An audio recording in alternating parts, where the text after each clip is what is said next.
Captain Lisa Monroe stared at the radar screen in disbelief. The dots appearing at the edge of the solar system were too big to be asteroids and moving in perfect formation. She had been watching Earth's orbital defense station for 3 years and had never seen anything like this. The objects were clearly artificial and heading straight toward Earth. Lisa picked up her communication device and called the main command center. General Kate Rodriguez answered immediately. Her voice was tense when she spoke.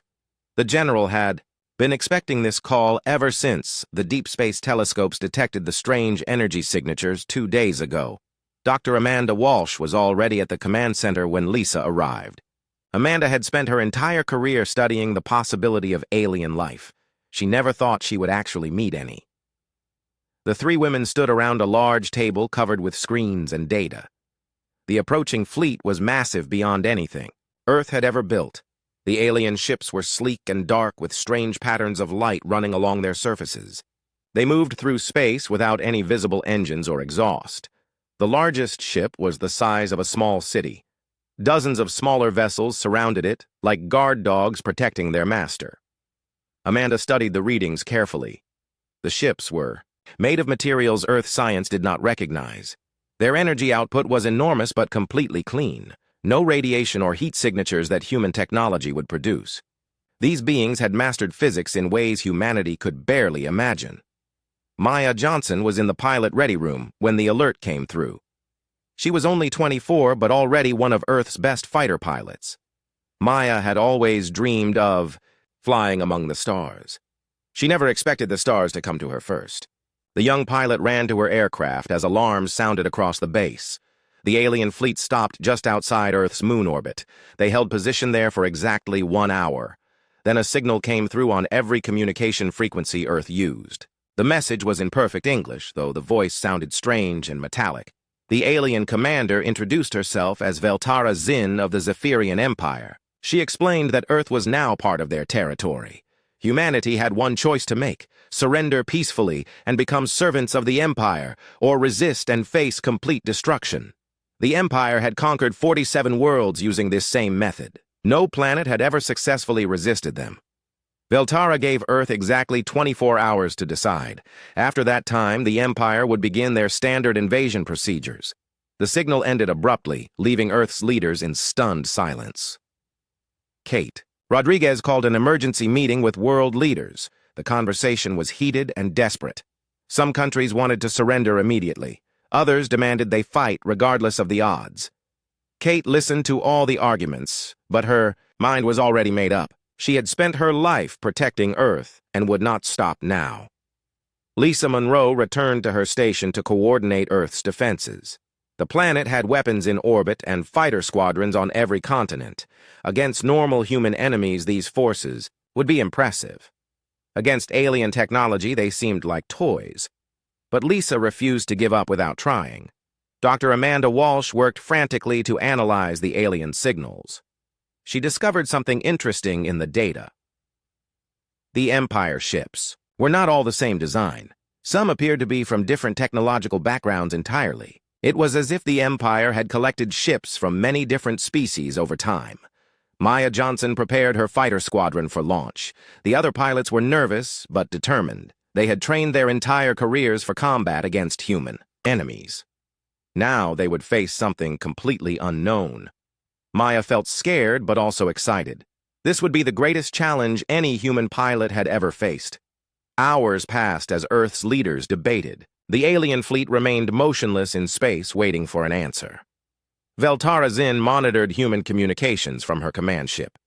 She found their behavior puzzling. Most species surrendered immediately when faced with imperial power. Humans seemed to be actually considering resistance. Kate Rodriguez finally addressed the world. Her speech was broadcast on every network and translated into every language. She spoke simply and clearly about the choice facing humanity. They could kneel before alien masters or stand tall as free people. The general made it clear what she recommended. The response from Earth's population surprised everyone. Instead of panic, there was determination. People volunteered for military service in record numbers. Factories began producing weapons and supplies around the clock.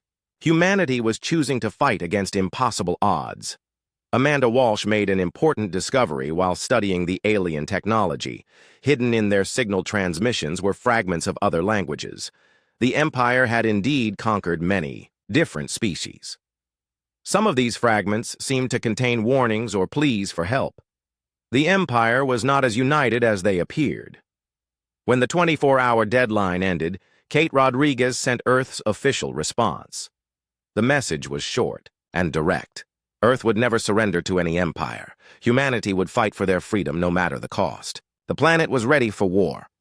Veltara Zin received the human response with something approaching respect. These creatures had spirit even if they lacked wisdom. The Zephyrian commander gave orders to begin the first phase of conquest. Scout ships would probe Earth's defenses and eliminate any significant threats. Lisa Monroe watched the alien scouts separate from the main fleet. They moved toward Earth with deadly purpose. She activated all defense systems and called Maya's fighter squadron to launch. The first battle for Earth's freedom was about to begin. Maya Johnson led 12 fighters into space to face the alien scouts. Her heart pounded with fear and excitement. Behind her was everything she had ever known and loved.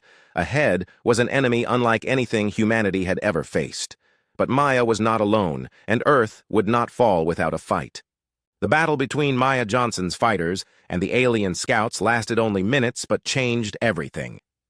The human pilots used tactics the aliens had never seen before. Instead of flying in formation, Maya's squadron split apart and attacked from random directions. The alien scouts expected organized military behavior, but got chaos instead. Maya managed to damage one scout ship before the aliens retreated. Her fighters suffered no losses but learned important lessons. The alien ships were fast and well-armed, but their pilots seemed confused by unpredictable human tactics. Earth had found its first advantage against superior technology. Dr. Amanda Walsh was analyzing the battle data when her computers detected something unexpected. 3 ships had broken away from the main alien fleet during the fighting. These ships were different from the others and seemed to be running from the Empire rather than toward Earth. Amanda immediately contacted Lisa Monroe at the Orbital Defense Station. Lisa tracked the approaching ships carefully. They were transmitting signals that her computers could not decode. The ships were damaged and moving slowly, as if barely able to fly.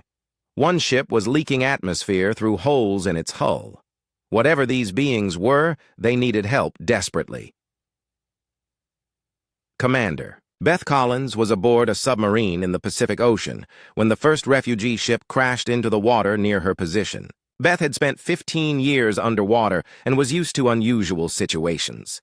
But watching an alien spacecraft sink past her periscope was definitely a new experience for her career. The crashed ship was beautiful despite its damage. It looked like it had been grown rather than built with flowing curves and organic shapes. Strange symbols glowed along its surface even underwater. Beth ordered her crew to attempt a rescue operation, though none of them knew what they might find inside. When Beth's divers entered the alien ship, they discovered something amazing. The crew inside looked almost human, but with pointed ears and unnaturally beautiful features. Their skin had a slight glow, and their eyes were larger than normal.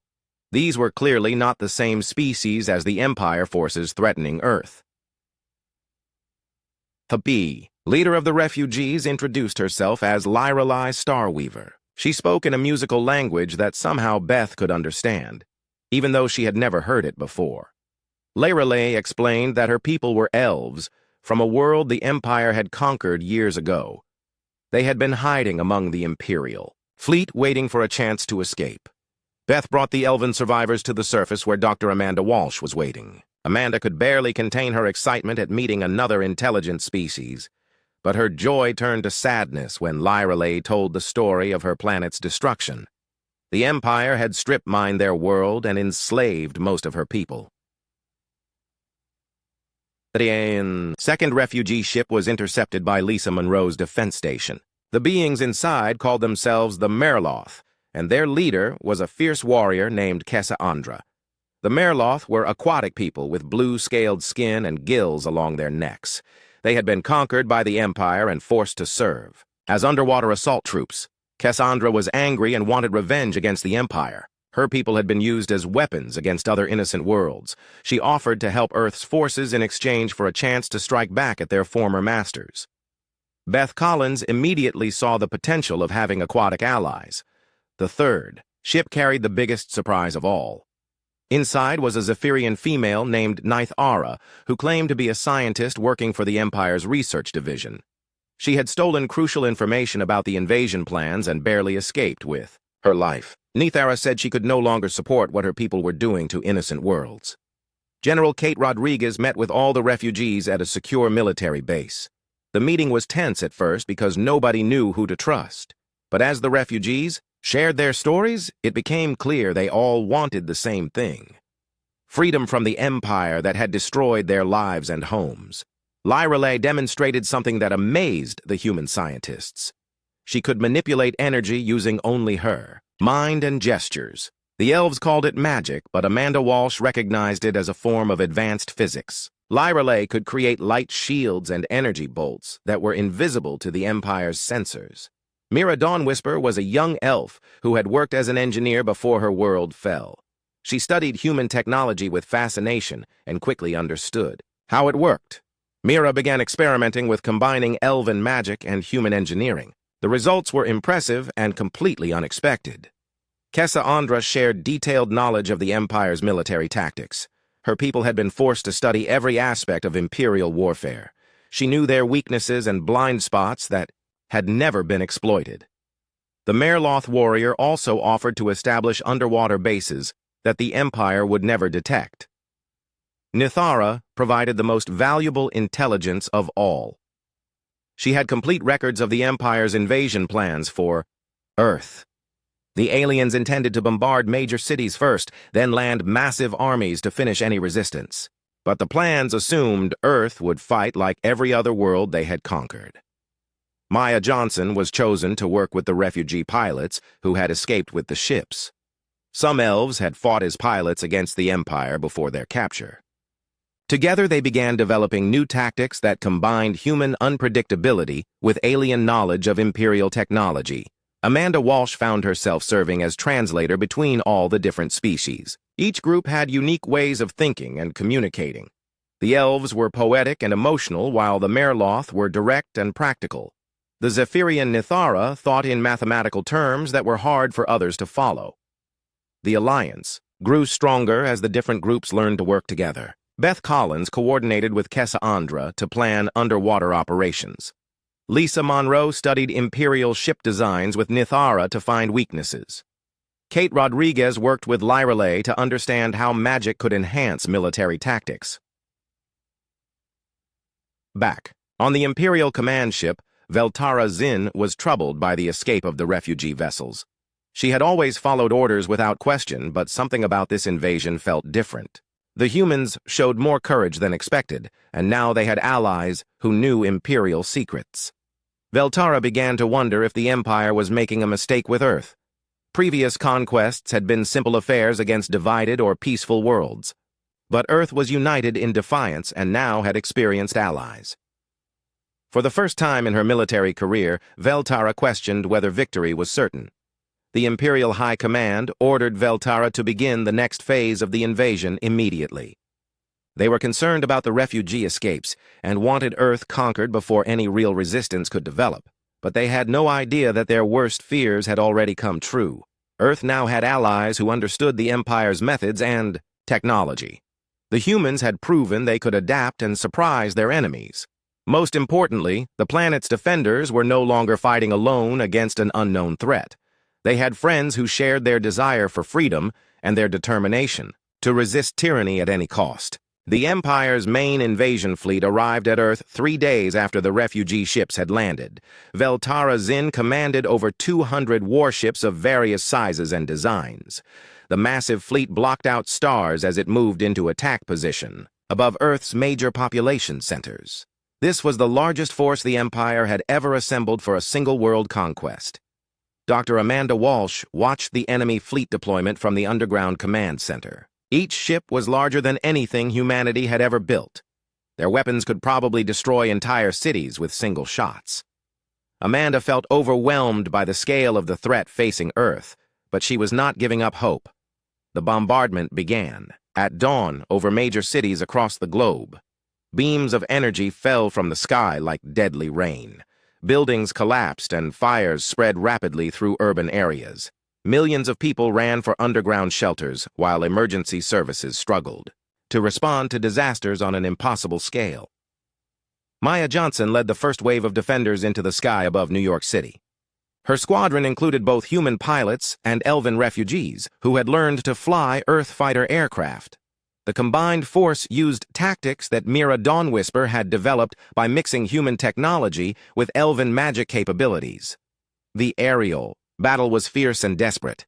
Imperial fighters were faster and better armed than anything Earth possessed, but Maya's pilots fought with a fury that surprised their enemies. They used buildings and smoke clouds for cover while launching surprise attacks from unexpected directions.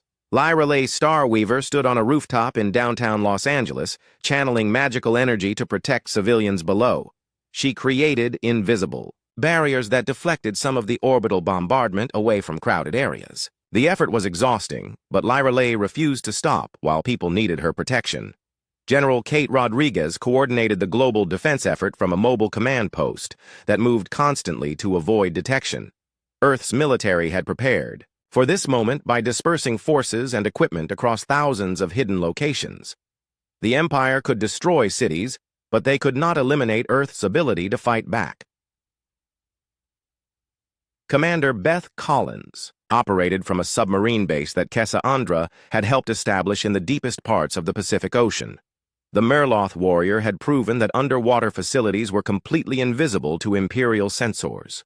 From these hidden bases, Earth's naval forces could strike at enemy supply lines. The Empire landed massive armies on every continent using transport ships the size of mountains. Imperial soldiers poured out wearing advanced armor and carrying energy weapons.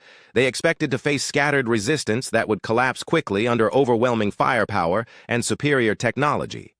But Earth's defenders had learned from their new allies about Imperial tactics and weaknesses. Human forces avoided direct confrontation and instead used guerrilla warfare techniques. They attacked supply convoys and communication centers, then disappeared before the enemy could respond effectively. Seraphina Moonblade was an elven warrior who had fought the Empire for decades before her capture. She now led combined human and alien ground forces in urban combat operations. Seraphina taught Earth's soldiers how to move unseen through destroyed cities and strike at Imperial weak points. The fighting was brutal, and casualties were heavy on both sides. Imperial forces controlled most major cities and transportation networks, but they could not eliminate the resistance forces that seemed to appear everywhere at once. Every victory cost the Empire more resources than they had expected to spend. Nithera worked frantically in a hidden laboratory to reverse engineer captured Imperial technology. She had brought detailed technical specifications when she defected. But adapting alien science to human manufacturing was extremely difficult. Every breakthrough gave Earth's forces small advantages against superior equipment. Mira Dawnwhisper made an important discovery while studying damaged Imperial weapons. The energy systems used principles that were similar to elven magic, but much less efficient. By combining both approaches, she created hybrid weapons that were more powerful than either technology alone. Veltara Zin found herself troubled by reports from the planetary surface. Imperial forces were taking longer than expected to secure their objectives. Human resistance was more organized and effective than anything in the Empire's experience. Worse yet, some of her own troops were beginning to question the invasion. The Zephyrian commander received urgent communications from conquered worlds throughout the Empire. News of Earth's resistance was spreading rapidly and inspiring rebellions on planets that had been peaceful for years. The High Command ordered Veltara to crush Earth's defenses immediately before the situation became worse. Lisa Monroe's orbital defense stations had been destroyed in the first wave of attacks, but she continued fighting from hidden asteroid bases. Using captured Imperial technology, Lisa's forces launched surprise raids on enemy supply ships. Each successful attack weakened the invasion force slightly.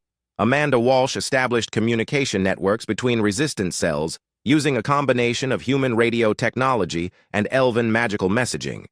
The Empire could intercept normal communications but had no way to detect or block magical transmissions between different species.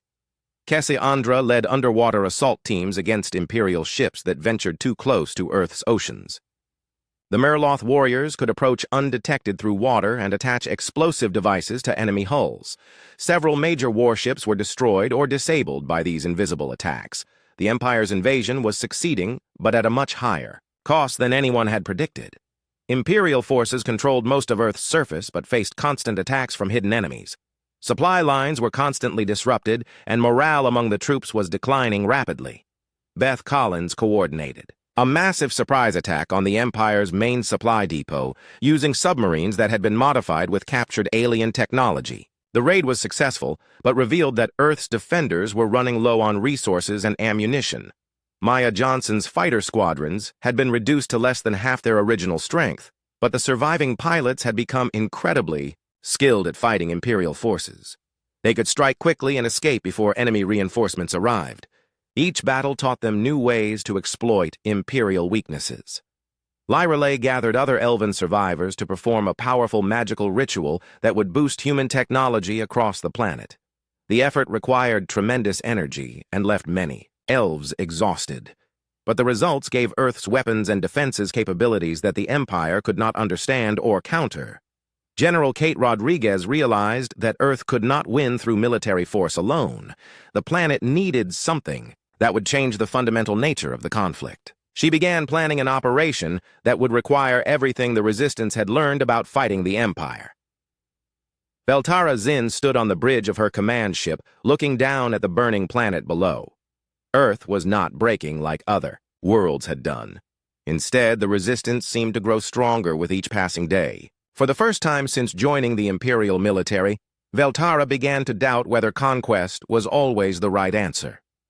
The third phase of Earth's war for survival was ending, but the final outcome remained uncertain. The planet had survived the Empire's initial assault and proven that resistance was possible.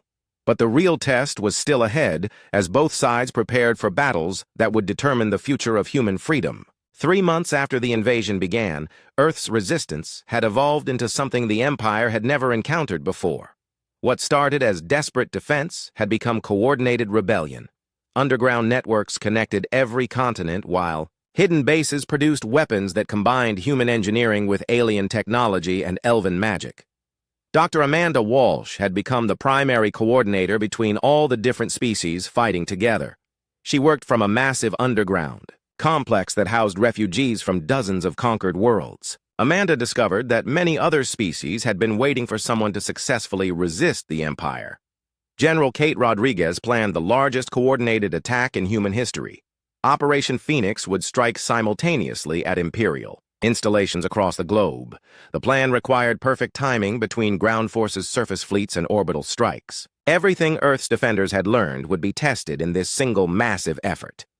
Mira Dawnwhisper had successfully created hybrid weapons that gave human forces significant advantages. Her workshops produced energy rifles that could penetrate, Imperial armor and shield generators that protected against enemy bombardment. Most importantly, she had developed communication devices that allowed instant coordination between widely separated forces. Maya Johnson commanded a new type of fighter squadron that included pilots from 6 different species. Human creativity, combined with elven magic and alien technology, created aircraft that moved in ways the Empire could not predict. These hybrid fighters could appear and disappear almost instantly while delivering devastating attacks.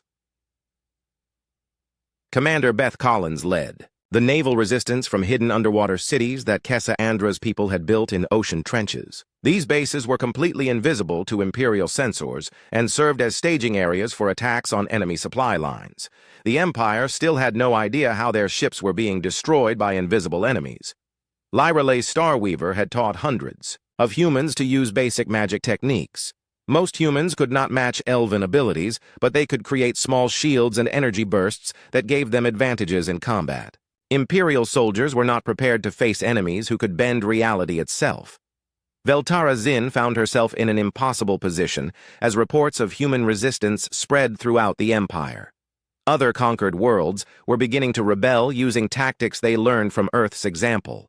The Imperial High Command blamed Veltara for allowing the situation to develop and demanded immediate results. The Zephyrian commander made a decision that would have been unthinkable months earlier. She began secretly communicating with Earth's defenders through channels that Nithara had established.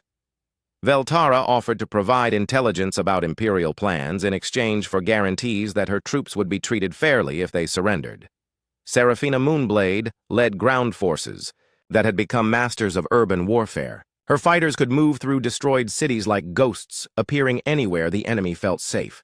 Imperial occupation forces found themselves under constant attack from enemies they could rarely see or catch. Nithara worked with human scientists to develop new technologies that the Empire had never imagined. By studying how different species approached similar problems, she created innovations that surprised everyone. Imperial technology was powerful but had become stagnant after centuries of easy victories. Cassandra coordinated massive underwater attacks that destroyed Imperial orbital elevators and supply depots. Her warriors could approach through water, then emerge anywhere near coastlines to strike at enemy installations. The Empire had never faced aquatic assault forces and had no effective defenses against them. Operation Phoenix began at dawn on a Tuesday when resistance cells around the world launched simultaneous attacks. The scale and coordination shocked. Imperial forces who had grown used to fighting scattered guerrilla bands. Suddenly they faced organized armies equipped with advanced weapons and fighting with desperate courage. Lisa Monroe led the space component of Phoenix from an asteroid base that had been disguised as space debris. Her fleet included captured Imperial ships modified with human and elven improvements. The combined force struck at the Empire's orbital installations, while ground troops attacked surface positions. The battle raged for 3 days across every continent and in orbit around Earth.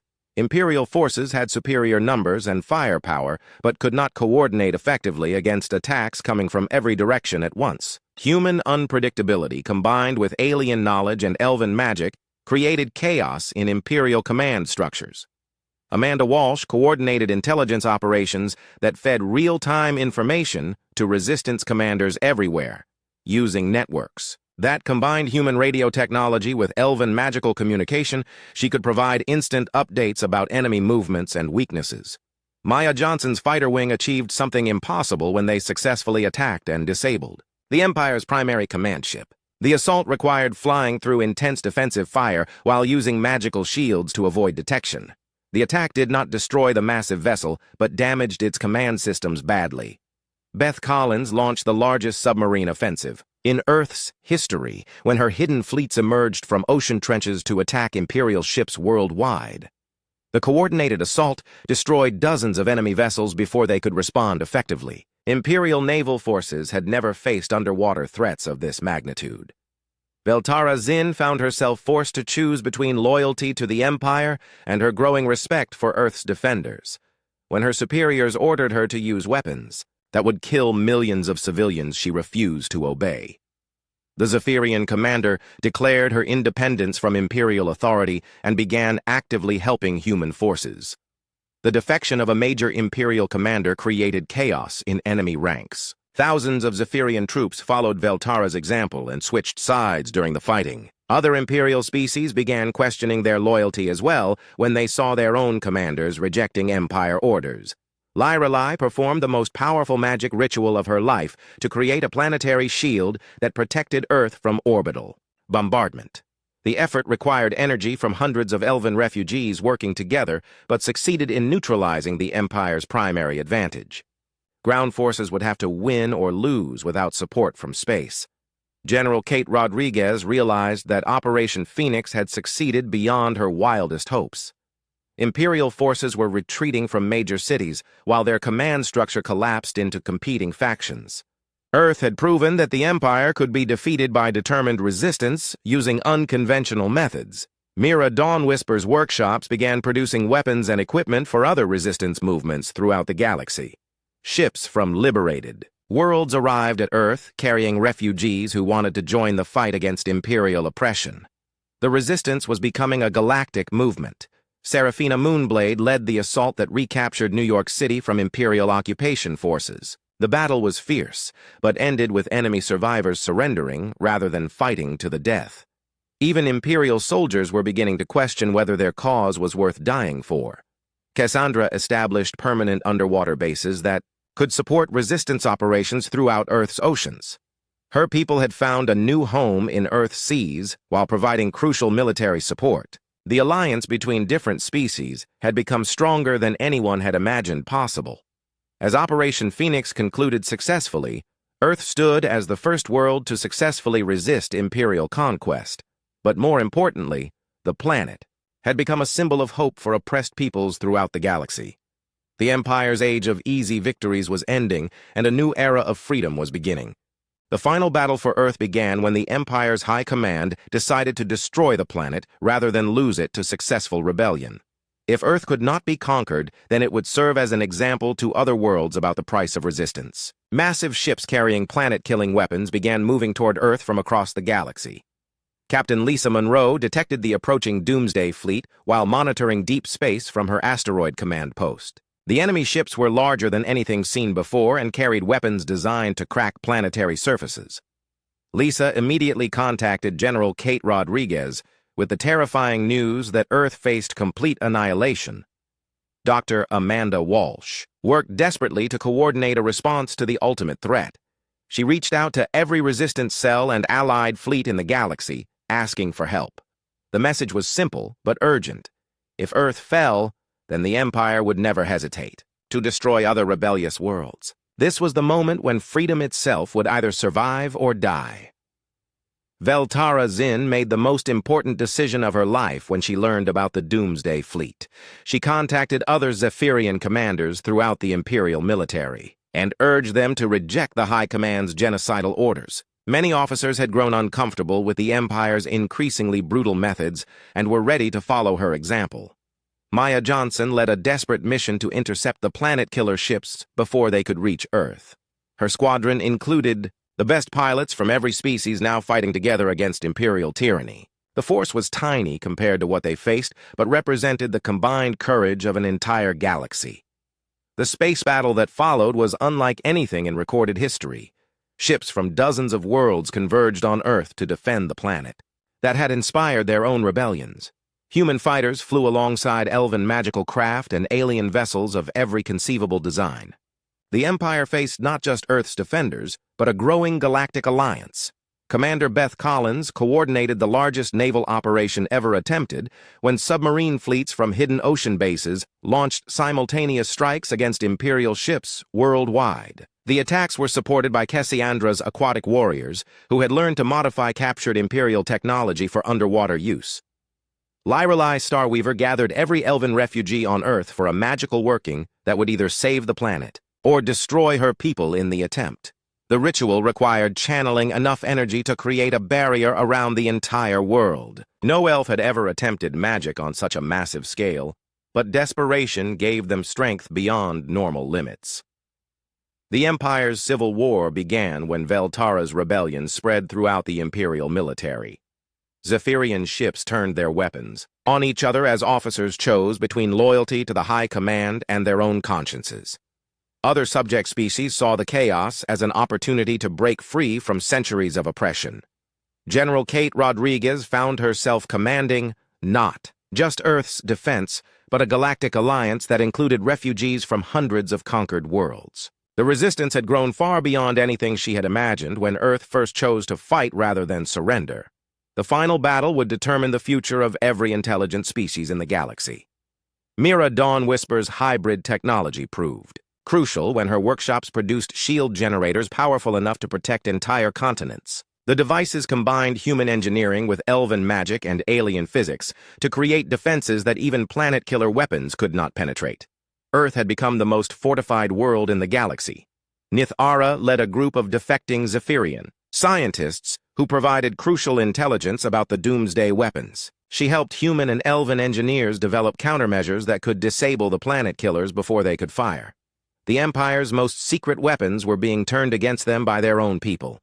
The battle reached its climax when the largest planet killer ship broke through all defenses and prepared to fire its ultimate weapon at Earth. Maya Johnson led a final desperate assault on the massive vessel using every fighter craft available. The attack seemed hopeless against such overwhelming firepower, but human determination had defeated impossible odds before. Seraphina Moonblade coordinated ground-based attacks on Imperial installations while the space battle raged overhead. Her forces had become masters of warfare that combined traditional tactics with alien technology and magical enhancements. Even if Earth's orbital defenses failed, the planet would not surrender without an epic fight. Cassandra emerged from the oceans, leading aquatic assault forces that struck at Imperial coastal positions worldwide. Her warriors had learned to use captured Imperial technology in ways its creators never intended. The Empire found themselves attacked by their own weapons in the hands of people they had enslaved. Amanda Walsh established communication links between resistance forces throughout the galaxy during the final battle. Her networks allowed instant coordination between Allied fleets separated by vast distances. The rebellion had become truly galactic in scope, with Earth serving as the symbolic heart of the freedom movement.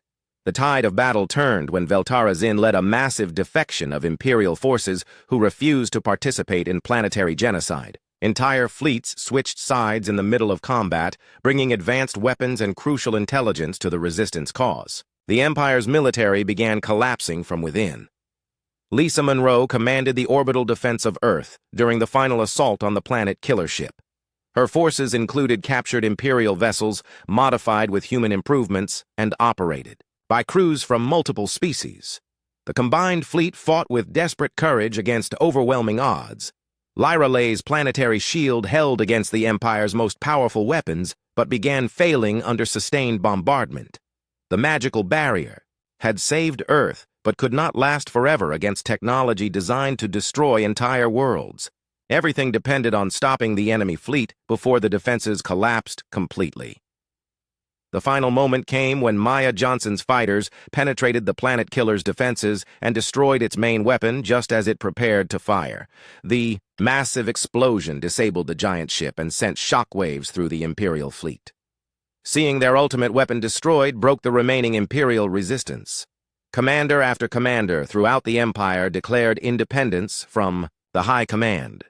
Species that had been enslaved for centuries rose up against their oppressors using tactics learned from Earth's example. The galactic empire that had seemed eternal began fragmenting into hundreds of free worlds. Veltara Zin found herself leading not just rebel Zephyrian forces, but a new government dedicated to cooperation rather than conquest. Many of her people were ready to abandon the Empire's brutal methods and build something better. The former Imperial commander became Earth's first alien ally in creating a galactic alliance. Beth Collins established permanent bases that would serve as headquarters for the new galactic freedom movement. Earth's oceans became home to refugee communities from across the galaxy, while hidden facilities continued producing advanced weapons for liberation forces everywhere. Amanda Walsh became Earth's first ambassador to the galactic community that emerged from the Empire's collapse.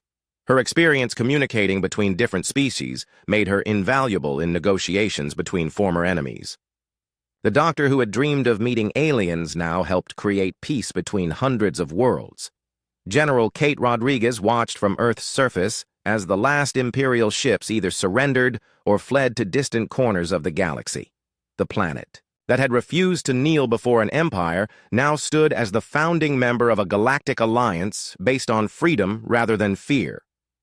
Earth had stood firm against impossible odds and proven that no empire could enslave free people forever. The victory inspired liberation movements throughout the galaxy and marked the beginning of a new age when cooperation replaced conquest among the stars. Humanity had found its place in the galaxy not as servants or masters, but as friends to all who valued freedom above power.